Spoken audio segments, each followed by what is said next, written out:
नमस्ताम्राय च रुणाय च नमः शङ्गाय च पशुपतये च नमः उग्राय च भीमाय च नमो अग्रे वधाय च धूरे वधाय च नमो हन्त्रे सहनीयसे च नमो वृक्षेभ्यो हरिकेशेभ्यो नमस्काराय नमः शम्भवे च मयोभवे च नमः शङ्कराय च मयस्कराय च नमः शिवाय च शिवधराय च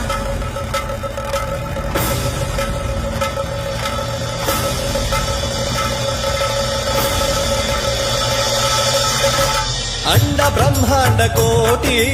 अखिल परिपालना पूर्ण जगत्कारण सत्य